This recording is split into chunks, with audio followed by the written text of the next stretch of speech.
गोंदिया जिले में आदिवासी समाज के कुलदैवत मां काली, कंकाली, पारी, कुपार लिंगों के पवित्र देवस्थान मौजूद है। इसके बावजूद आज तक इस जिले को आदिवासी जिला घोषित नहीं किया गया है और न ही यहाँ पैसा कानून लागू किया गया है। यह गोंदिया जिले का दुर्भाग्य है, ऐसी भावना अनुसूचित जमाती कल्याण समिति के सदस्य तथा विधायक राजू तोड़साम ने अपने गोंदिया दौरे के दौरान व्यक्त की। राजू तोड़साम ने कहा कि गोंदिया जिले का नाम वास्तव में गोंडिया होना चाहिए, क्योंकि यहाँ ऐतिहासिक रूप से गोंड राजाओं का शासन रहा है। जिले के 8 तालुका में बड़ी संख्या में आदिवासी समाज के लोग बसे हुए हैं। इसके बावजूद आज तक न तो इस जिले को आदिवासी जिला घोषित किया गया है और न ही यहाँ पैसा कानून को लागू किया गया है, जो कि आदिवासी समाज के अधिकारों की रक्षा के लिए बेहद जरूरी है। उन्होंने कहा अनुसूचित जमाती कल्याण समिति द्वारा गोंदिया जिले के दौरे के दौरान इस मुद्दे को मीडिया के माध्यम से प्रमुखता से उठाया गया है। दौरे के पश्चात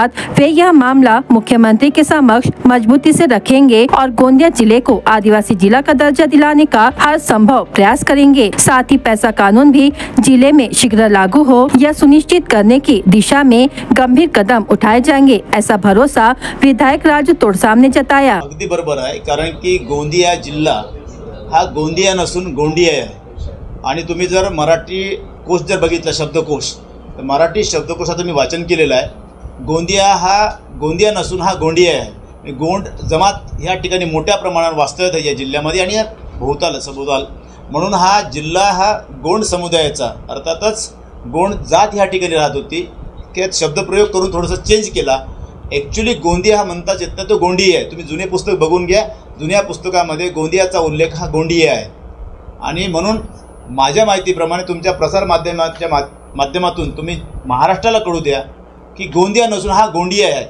गोंडियाचं वास्तव्य असल्यामुळे गोंड समाजाचं वास्तव्य असल्यामुळे हे ठिकाण आहे एक। दुसरी गोष्ट, गोंदिया जिल्ह्याला आदिवासीचा दर्जा का नाही, आता जो प्रश्न या ठिकाणी आमचा झालेला आहे। कारण की मोठ्या प्रमाणावर आदिवासी बहुल भाग आहे। कचारगड हे आमचं आदरस्थान आहे, देवस्थान आहे। त्या ठिकाणी 16 राज्यातून ह्या ठिकाणी मोठ्या प्रमाणात आमचा समुदाय ह्या ठिकाणी येतो आणि पेसामध्ये पण नाही माहिती घेतली तर हे चुकीच्या पद्धतीने ह्या ठिकाणी नोंद झालेली आहे। ती नोंद दुरुस्त करणं ही काळाची गरज आहे।